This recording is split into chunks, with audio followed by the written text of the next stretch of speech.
The Galactic Council of Superior Species had always prided itself on being the pinnacle of evolutionary achievement.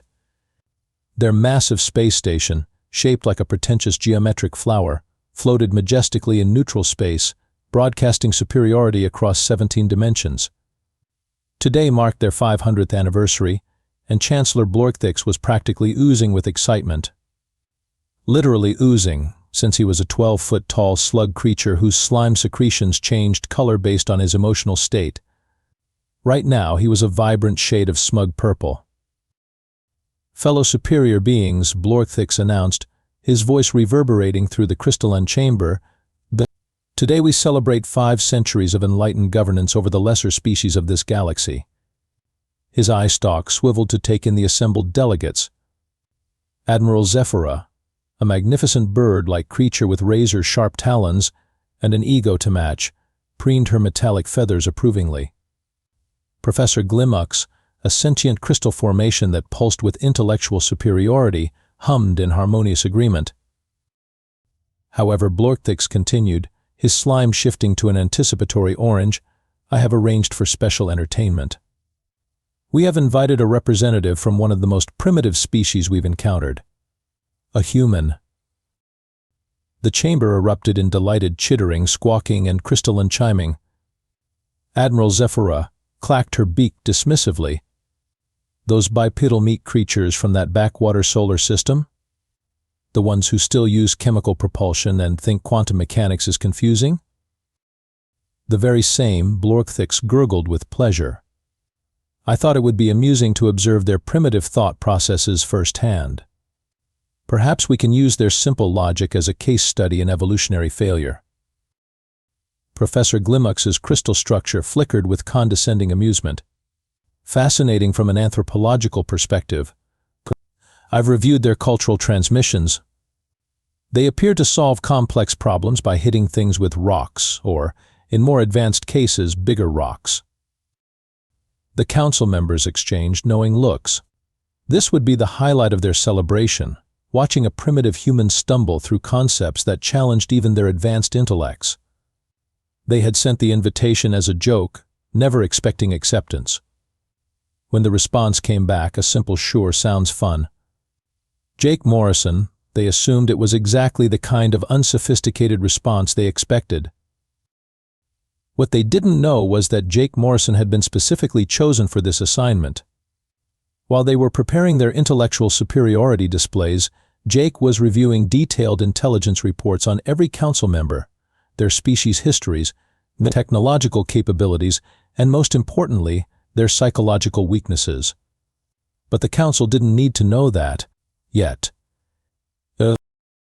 Jake Morrison stepped off the transport shuttle with the casual demeanor of someone arriving at a neighborhood barbecue rather than the most significant alien diplomatic facility in the galaxy. He was disappointingly average-looking by human standards, medium height, brown hair slightly messed up from the journey, wearing what appeared to be standard Earth business attire. The council members had expected someone more primitive, perhaps carrying crude weapons or wearing animal skins. Chancellor Blorkthix slithered forward, his massive form designed to intimidate lesser beings. His slime had shifted to an authoritative gold color. "Human Jake Morrison, you stand before the Galactic Council of Superior Species. Be honored that we have granted you audience in our sacred chamber." Jake looked around the impressive crystalline architecture, the floating platforms, the impossible geometric designs that bent space itself. Nice place. Very shiny. Must be a nightmare to clean, though. He pulled out his phone and took a selfie. "Mind if I document this for the folks back home?" Admiral Zephyra's feathers ruffled with irritation. "You dare treat this sacred space as some tourist attraction?" Her voice was designed to strike fear into the hearts of lesser beings. "Oh, sorry. Our photos not allowed. I should have asked first." Jake looked genuinely apologetic, which somehow made it worse. "I'm just excited to be here. Not every day you get invited to space by aliens who think they're better than everyone else." The casual way he said it made Professor Glimux's crystal formation flicker uncertainly. "I beg your pardon?" "Well, that's what this is, right? You invited me here to show off how superior you are. Kind of like when my neighbor invites people over to see his new car. Except instead of a car, it's your entire civilization, and instead of being impressed. I'm mostly curious about your waste management systems. Chancellor Blorthix's slime shifted to a confused yellow-green. Waste management? Yeah, I mean, you've got this massive station. Thousands of beings from different species. The logistics alone must be staggering. Do you have separate facilities for different biological requirements? How do you handle atmospheric needs? Energy consumption? Food distribution? I'm assuming you don't all photosynthesize. Admiral Zephyra screeched in frustration. We did not bring you here to discuss plumbing, primitive. Jake nodded thoughtfully. Fair point. What did you bring me here to discuss? Because your invitation was pretty vague. Just said you wanted to meet a human representative. I figured it was either first contact diplomacy, or you needed someone to explain how doorknobs work. The council members exchanged uncomfortable glances. This wasn't going according to plan. The human was supposed to be intimidated, confused, overwhelmed by their superiority. Instead, he was asking practical questions and making jokes that somehow felt like insults. Professor Glimux attempted to regain control. We brought you here to observe human cognitive processes, to study how a primitive mind approaches complex galactic issues. Awesome, Jake said cheerfully. I love complex problems. What have you got? Chancellor Blorthix decided to skip ahead to the intimidation portion. Perhaps you would like to see our military capabilities, our territorial claims? To understand the scope of power you are dealing with, Jake's eyes lit up with genuine interest. Absolutely. I'd love to see how you guys handle security and defense. Always fascinating to see different approaches to strategic thinking. As they began their tour of the Council's impressive military displays, none of them noticed Jake's casual questions were becoming increasingly specific, or that he seemed to be taking mental notes of everything they were so proudly showing off. The tour of the Council's military wing had been educational, though not in the way the aliens intended. Jake stood before a massive holographic display showing the Council's territorial control, their fleet positions, and defensive installations. Chancellor Blorthix oozed with pride, his slime now a brilliant imperial purple. Behold, human, the scope of our dominion, 47 star systems under our direct control, with defensive capabilities that have never been breached in 3 centuries. Jake studied the display with the focused attention of someone doing a crossword puzzle. Interesting deployment pattern. Very traditional. I notice you've got your main fleet concentrated around your core systems. Admiral Zephyra puffed up with pride. The Talon formation is the most sophisticated military deployment in galactic history. Our positioning ensures maximum protective coverage. Jake tilted his head. But doesn't that leave your outer territories vulnerable to rapid strike and retreat tactics? And your supply lines look pretty stretched. What's your response time to a perimeter threat? Professor Glimux's crystal formation dimmed slightly. Response time is adequate for any threat we might encounter. Define adequate. Because from what I can see here, if someone hit your supply depot at Kepler 442, your entire outer rim defense grid would be operating on reserve power within, 6 standard time units? The uncomfortable silence stretched for several moments. Admiral Zephyra finally screeched, "How could you possibly understand our strategic positioning after a mere glance?" Jake shrugged. Pattern recognition. It's kind of a human thing. We evolved as persistence hunters, so we got really good at spotting weaknesses and exploiting them. Plus, Moss, your formation is basically a classic central defense strategy. We used similar approaches in medieval castle warfare before we figured out they were ineffective against asymmetric tactics. Chancellor Blorthix's slime shifted to an annoyed orange. Medieval castle warfare? You compare our advanced military science to primitive fortifications? Hey, no judgment. Everyone starts somewhere. We just happened to start by trying to kill each other more efficiently, so we learned some things about defense vulnerabilities early on. Jake pointed at another section of the display. Like this bottleneck at the Procyon junction. That's a single point of failure for your entire communications network, isn't it? Professor Glimux was now pulsing with agitated light patterns. The communications array is protected by our most advanced shielding technology. Right, but what happens if someone doesn't attack the array directly? What if they just disrupt the quantum entanglement field generating the connection? Create a small artificial gravity well at the focal point. The aliens stared at him. Admiral Zephyra spoke carefully. That would be theoretically possible, but would require technology far beyond anything possessed by primitive species. Jake nodded agreeably. Oh sure, we couldn't do anything like that. We're way too primitive. He paused, looking at another display. Quick question about your energy distribution, though. You're using a centralized fusion core system, right? Very efficient. What's your redundancy protocol if the primary core goes offline? Chancellor Blorktix was becoming distinctly uncomfortable, his slime now a worried blue-green. We have backup systems, naturally. But they're smaller capacity backups, designed for emergency lighting and life support, not full operational capability. So if someone, hypothetically, caused your primary core to cycle into safety mode, your station would be operating at maybe 15% capacity. How could you possibly know the specifications of our power systems? Professor Glimux demanded, his crystal structure now flickering rapidly with alarm. Jake smiled innocently. Lucky guess? The council members were beginning to realize that their primitive guest was asking suspiciously specific and well-informed questions. Questions that were making them very uncomfortable about vulnerabilities they thought were secret. Perhaps, Chancellor Blorktix said slowly, we should discuss why you are really here, human Jake Morrison. Jake's smile widened. I thought you'd never ask. Chancellor Blorktix's slime had shifted through several alarming colors before settling on a distinctly nauseous green.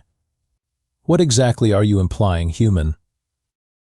Jake pulled out his tablet, a gesture so casual it was almost insulting. Well, since you asked, I've been wondering why a council of superior species would invite what you obviously consider a primitive representative to your most secure facility. Either you're really bad at risk assessment, or you genuinely believed humans were too stupid to be a threat.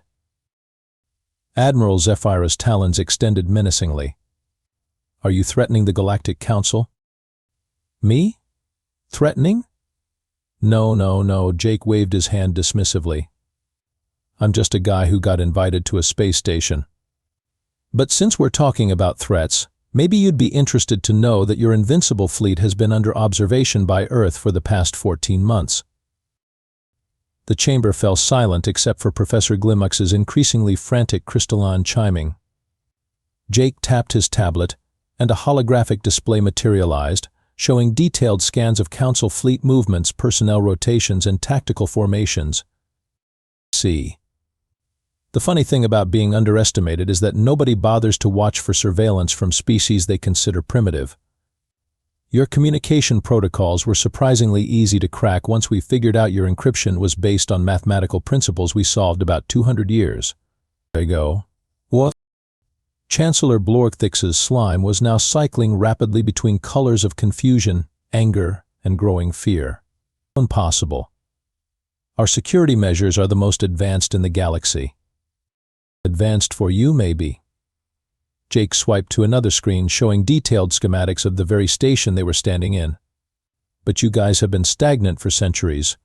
When you're convinced you're already perfect, you stop innovating. Meanwhile, humans have been evolving our technology through constant warfare, competition, and paranoia. Admiral Zephyra screeched in rage. You dare suggest that your barbaric species could match our technological superiority? Jake looked up from his tablet with an expression of mild surprise. Match? Oh no, Admiral. We passed you about 50 years ago. We just didn't tell anyone because we were still figuring out whether you were a threat worth worrying about. Professor Glimux's crystal structure was now pulsing with rapid, panicked light patterns. You claim to have superior technology, yet you still use chemical rockets and primitive computing systems.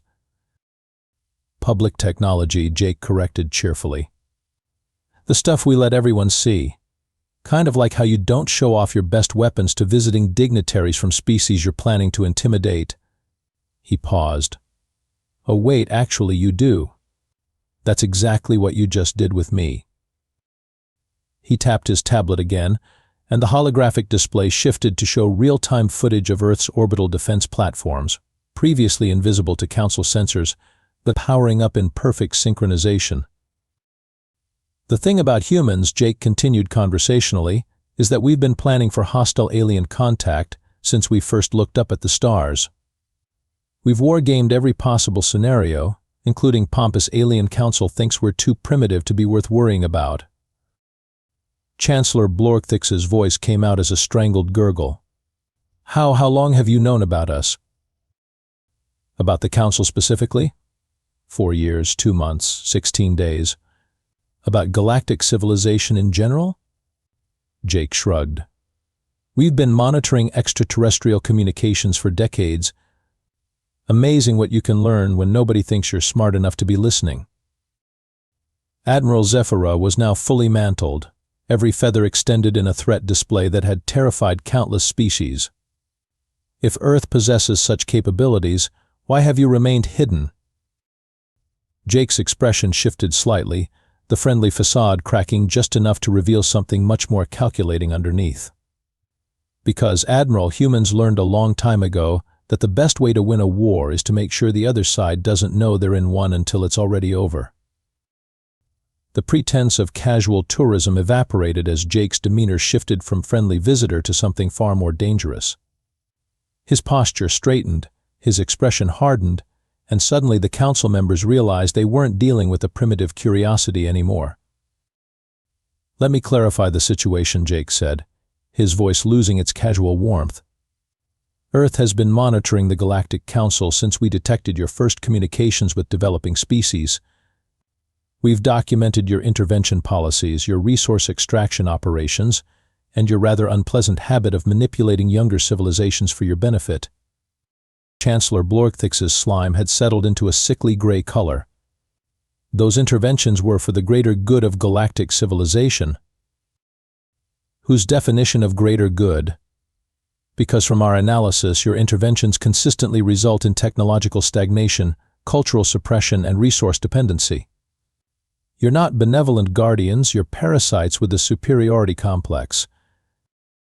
Professor Glimux attempted to salvage the situation through intellectual discourse.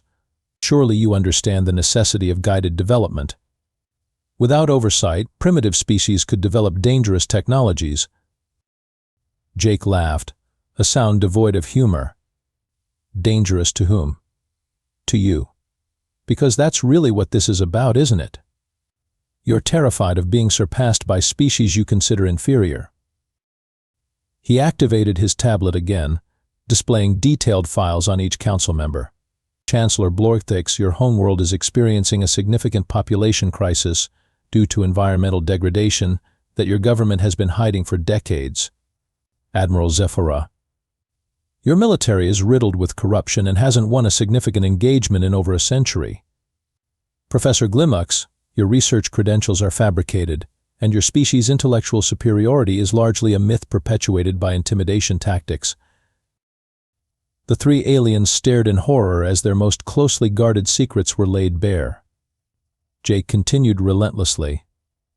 We know about the rebellion in the Centauri sectors that you're suppressing. We know about the resource shortages that are destabilizing your economy. We know about the growing dissatisfaction among your member species.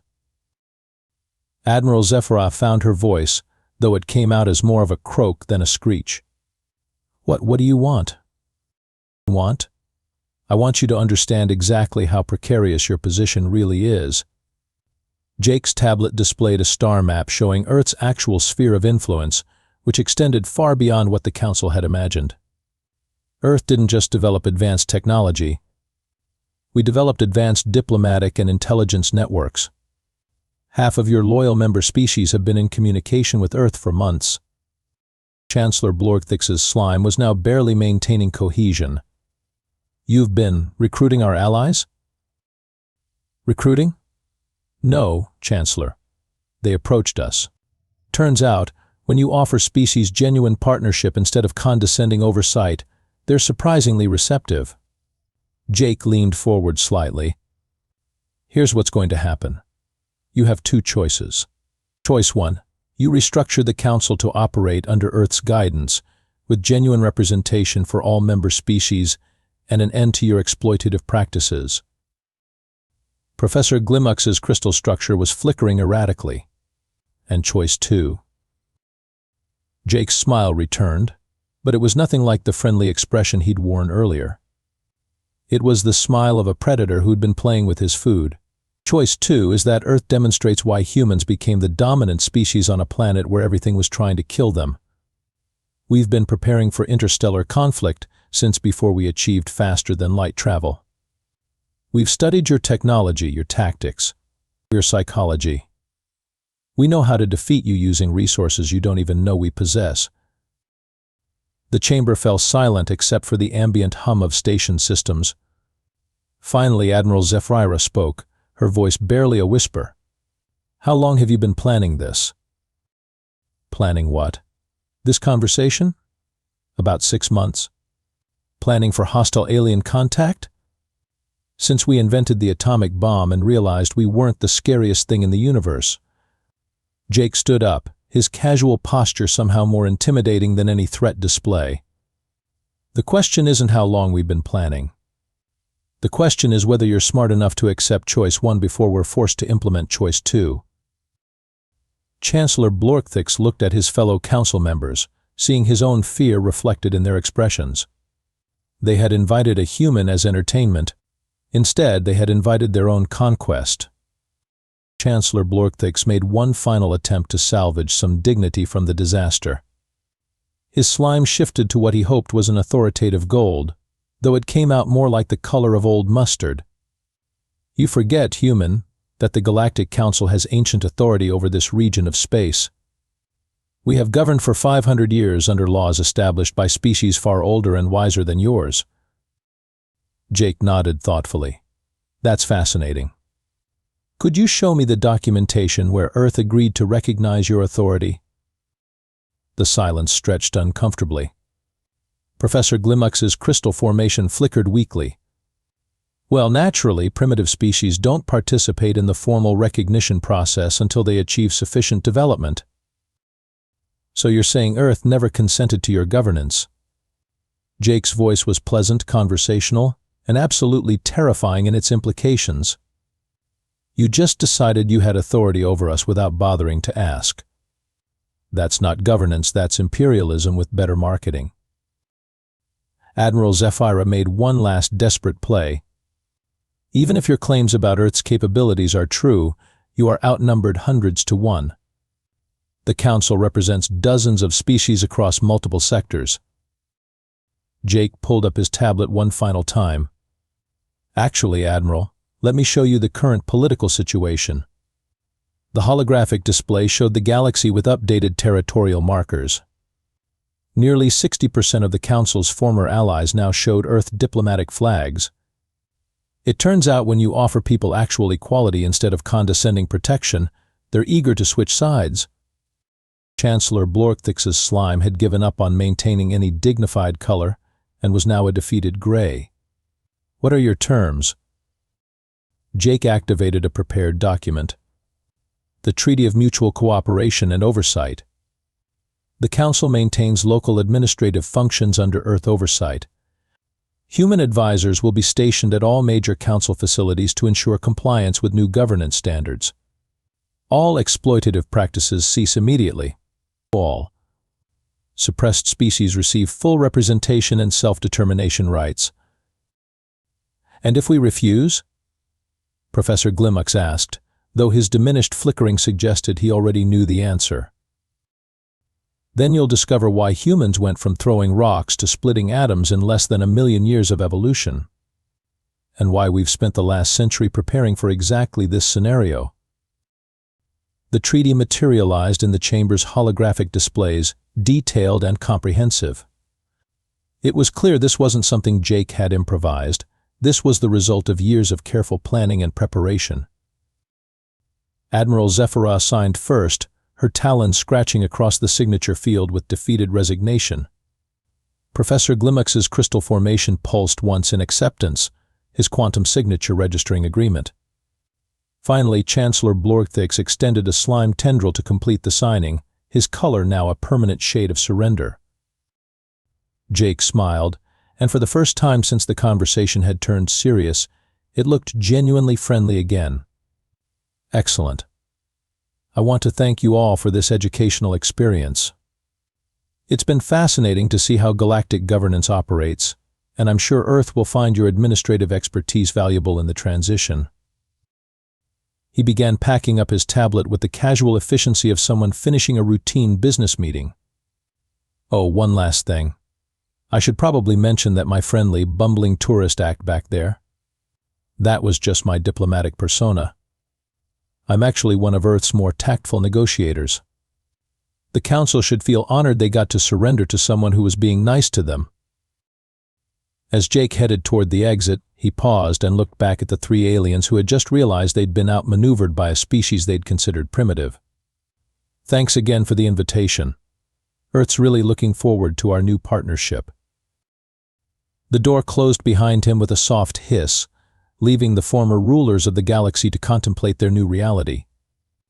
In the space of a few hours, they had gone from condescending hosts to conquered subjects, and the scariest part was that their conqueror had been polite about it the entire time. Outside the chamber, Jake pulled out his communicator. Mission accomplished. The Council has agreed to terms. Earth Control, you can begin Phase 2 of the integration protocol. The Galactic Council of Superior Species had invited a human as a joke. They ended the day as Earth's newest administrative district. And somewhere in the back of their minds, they couldn't shake the feeling that Jake Morrison had been looking forward to this conversation much longer than he'd let on.